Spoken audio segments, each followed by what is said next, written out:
U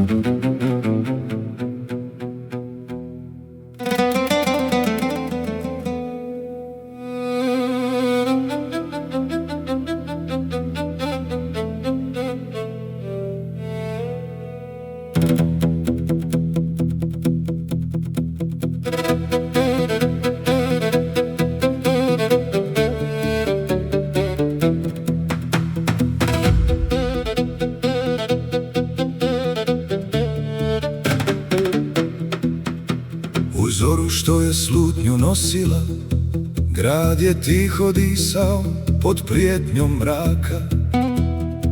Ali u grudima patriota gorjela je sila, jača od tenkova, jača od svakog napada.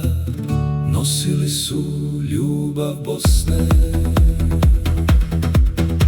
na Skenderiji, gdje historija piše, gdje svaki kamen pamti korake hrabre. Stala su djeca Bosne, bez straha, bez tišine, da brane dom, da odbrane sutra za sebe, za nas.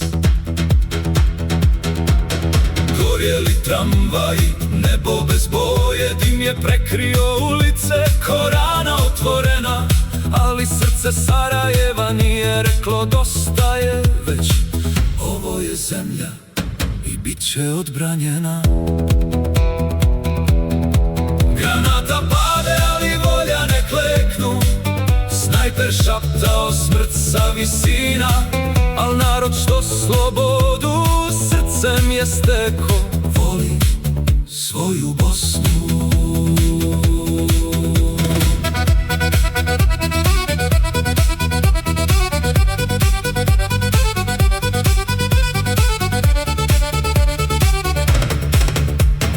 Plamenu pošte, u pucnju sa strana, u kriku što parao je zrak, rodila se snaga jednog naroda da opstane, da pobjedi mrak. I kad su pokušali srce da slome, da predsjedništvo pretvore u tišinu, ustala je Bosna u svakome čovjeku i rekla: ne dam svoju domovinu. I trajala je opsada Sarajeva, dani bez svjetla, bez vode, bez hljeba, bez sna, ali nikad nije pala ta svetinja sveta, duša Bosne i Hercegovine sva. Zato pamti narode ovaj 2. maj, nije to samo datum što prolazi, to je dan kad je rečeno ostajemo, znaj, dan kad se sloboda krvlju izlazi.